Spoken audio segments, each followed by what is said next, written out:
Il est alors de constater, pour s'en réjouir, que le présent projet, dans l'exposé des motifs, admet que l'ensemble des activités administratives, économiques et sociales rendues performantes par l'usage d'éthique sont en même temps exposées aux menaces inhérentes au cyberespace, que sont notamment le terrorisme, l'espionnage, le piratage et la négligence humaine.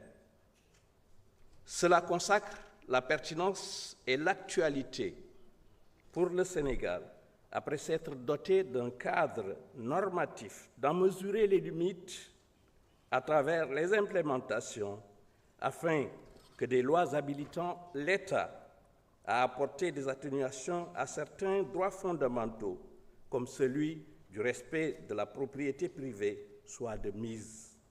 Dans son objet, à l'article 1er, il est important de noter qu'il y a une volonté de définir des normes et standards de sécurité applicables à l'État, aux particuliers et aux organisations privées.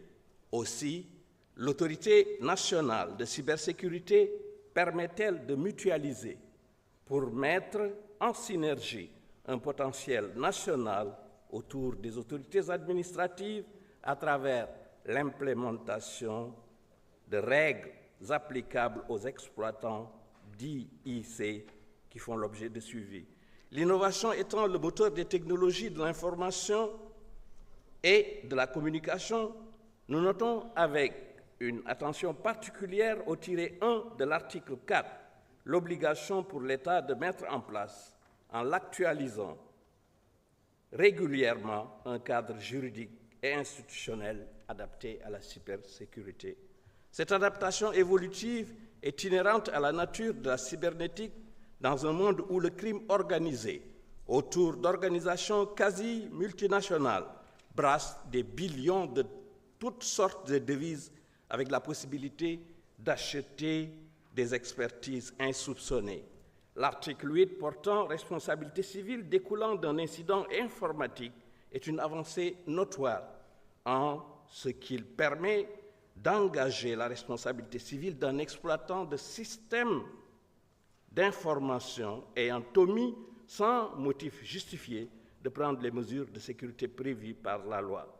La notification d'incidents de la part des exploitants de réseaux et de systèmes d'information, qu'ils soient organismes publics ou privés, est tout aussi important. Cependant, Monsieur le ministre, à l'article 14, je crois nécessaire l'obligation de souscrire.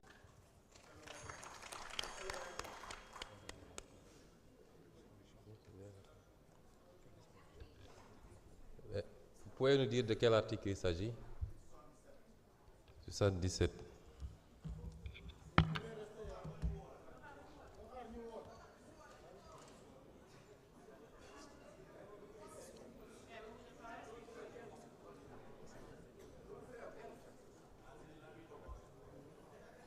Je voudrais me référer à l'article 77 de notre règlement intérieur. Je ne vous ai pas encore donné la parole.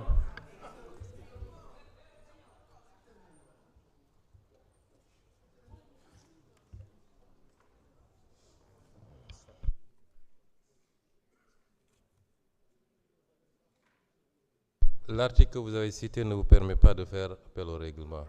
Pardon? L'article 77. 77, de quoi ça parle? Pouvez-nous lire l'article 77? Voilà, justement. L'article 77 parle justement des cas des incidents qui se sont... Vous pouvez me laisser expliquer le contexte dans lequel je cite cet article, oui ou non?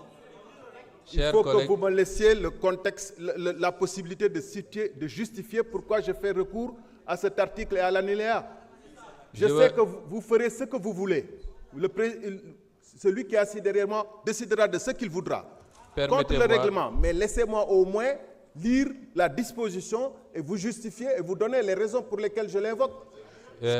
Honorable député, permettez-moi de faire deux précisions. La première, c'est l'attention des députés qui sont dans la salle. Ce n'est pas à vous d'interpeller celui qui a la parole, et je peux suffisamment le faire, Et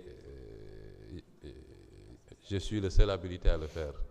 Deuxième précision, honorable député, il s'agit de lire l'article 77, pas de faire des commentaires. Pouvez-nous lire l'article 77? Et je justifie pourquoi je fais recours à l'article 77. Lisez l'article 77. Mais vous ne pouvez pas imposer aux gens... Vous avez invoqué l'article 77, lisez-le. L'article 77 dit, l'alinéa, d'abord l'alinéa 3, le débat législatif est libre. Le temps de parole de 15 minutes, etc. L'alinéa 6, si je ne me trompe, l'orateur ne doit pas s'écarter de la question en discussion, sinon le président l'y ramène. S'il ne se conforme pas à cette invitation, le président peut déclarer que ses paroles ne figurent pas au procès. S'il y a persistance dans le refus opposé à l'invitation, l'orateur est rappelé à l'ordre. C'est tout. Le président n'a pas de possibilité de lui couper la parole et de l'empêcher de parler. Il ne peut, selon notre règlement intérieur, il ne peut que dire ce que vous dites ne figurera pas au procès verbal.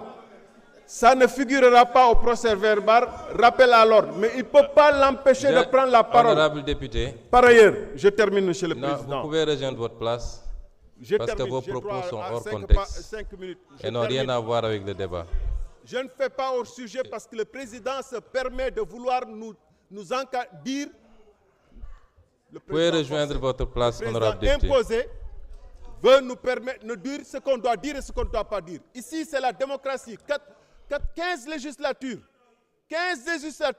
les gens ont toujours dit ce qu'ils ont pensé. Et 14e législature, vous en avez abusé ici. Et vous voulez empêcher des députés de l'opposition de dire ce qu'ils disent?